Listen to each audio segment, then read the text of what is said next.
फिर से दोबारा जब हमारी सरकार आई तो प्रधानमंत्री मोदी जी के नेतृत्व में संविधान में संशोधन हुआ। धारा 370 खत्म की गई, 35A खत्म की गई। जम्मू कश्मीर को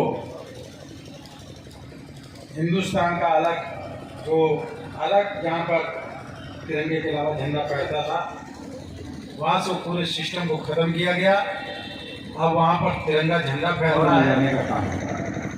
लेकिन उस समय जवाहरलाल नेहरू जी तुरंत विदेश से वापस आए और फौरन उसको जो है अलग दर्जा दे देने का काम किया, जिसका परिणाम आज पूरे देश की जनता को भुगतना पड़ा। हमारे हजारों दसियों हजार सैनिक शहीद हुए, तमाम लोग शहीद हुए, वहाँ बेरोजगारी हुई, बहुत प्रॉब्लम हुई और आज भी उसी के नाम पर पाकिस्तान अपने को जिंदा रखने का काम करना चाहता है। साथियों, आज आपके हाथ में, आज पूरे देश के अंदर प्रधानमंत्री जी ने प्रत्येक घर से, प्रत्येक लोगों से लोहा मांगा। कहा टूटा फूटा लोहा दो, और टूटा फूटा लोहा इकट्ठा करके पूरे देश से 300 फुट की प्रतिमा प्रधानमंत्री जी ने सरदार वल्लभ भाई पटेल की लगाने का काम किया। उस पटेल जी की प्रतिमा को लगाने का मकसद क्या था? मकसद ये नहीं था कि हम 300 फीट ऊंची प्रतिमा लगा लें और लोग देखें। एक दिवस, एकता का दिवस तय किया गया और उसको आज का नाम दिया गया रन फॉर यूनिटी, एकता के लिए दौड़। आज के दिन पूरे देश में एकता के लिए दौड़ हुई। कवि सम्मेलन में अपने गीत सुनाते, इस दोष को नशे से बचा। साथियों, देश की आजादी के आंदोलन में 1857 से 1947 तक 90 साल तक की लड़ाई अंग्रेजों के खिलाफ लड़ी गई, जिसमें 6,32,000 हमारे देश के लोग शहीद हुए अंग्रेजों से लड़ते हुए। 6,32,000 लोग। मगर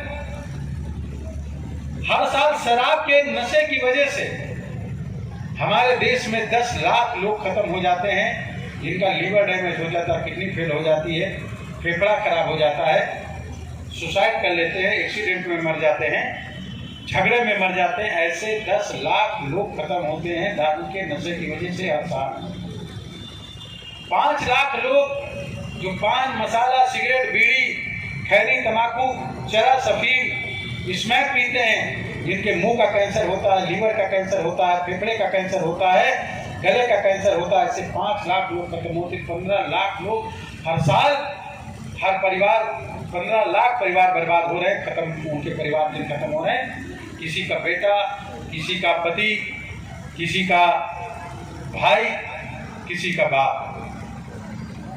साथियों, मैंने हाथ उठवाया था कि सरदार वल्लभ भाई पटेल को दिल से कितने लोग मानते हैं। तो मैं पूछना चाहता हूं आपसे, सरदार वल्लभ भाई पटेल के अंदर हिम्मत थी, क्यों? लौह पुरुष क्यों कहलाए वो? क्यों कहलाए? जवाहरलाल नेहरू प्रधानमंत्री होते क्यों नहीं कहलाए? इसलिए कि सरदार वल्लभ भाई पटेल सिगरेट नहीं पीते थे, सिगार नहीं पीते थे, शराब नहीं पीते थे, नशा नहीं करते थे। लेकिन नेहरू जी लेडी माउंटबेटन के साथ सिगरेट भी पीते थे, शराब भी पीते थे। और जो नशा लेता है उसके अंदर लड़ने की क्षमता नहीं होती, देश के लिए लड़ने की क्षमता उतनी नहीं रह जाती, सामने युद्ध नहीं कर पाता। वो झगड़ा करेगा तो पत्नी से, भाई से, अपने दोस्तों से, मित्रों से, ऐसे लोगों से झगड़ा करेगा। लेकिन राष्ट्र के लिए खड़ा होकर के, राष्ट्र को बनाने के लिए वो पूरी तरीके से खड़ा नहीं हो पाता। और इसलिए अगर आप निश्चित तरीके से सरदार वल्लभ भाई पटेल को दिल से मानते हो, तो आज अगर किसी भी प्रकार का नशा लेते हो तो आज ये संकल्प करना पड़ेगा। अखिलेश यादव जी हमारे मुख्यमंत्री भी रहे हमारे उत्तर प्रदेश, वो भी डॉक्टर राम मनोहर लोहिया जी को मानते हैं, मगर लोहिया जी के एक नहीं मानते। डॉक्टर राम मनोहर लोहिया जी ने कहा था अंतिम व्यक्ति के चेहरे पे मुस्कान आनी चाहिए। कहना चाहे नहीं कहा था, हम अंतिम व्यक्ति के चेहरे पे मुस्कान लाना चाहते हैं। चेहरे पे मुस्कान कब आएगी? जब उसके पास घर होगा, आवास होगा, शौचालय होगा, घर में खाने के लिए अनाज होगा, राशन होगा, मुफ्त में दवा होगी, पढ़ाई मुफ्त में होगी, सारी सुविधाएं मिलेगी, तब अंतिम व्यक्ति के चेहरे पे मुस्कान आएगी। अखिलेश जी ने क्या कहा?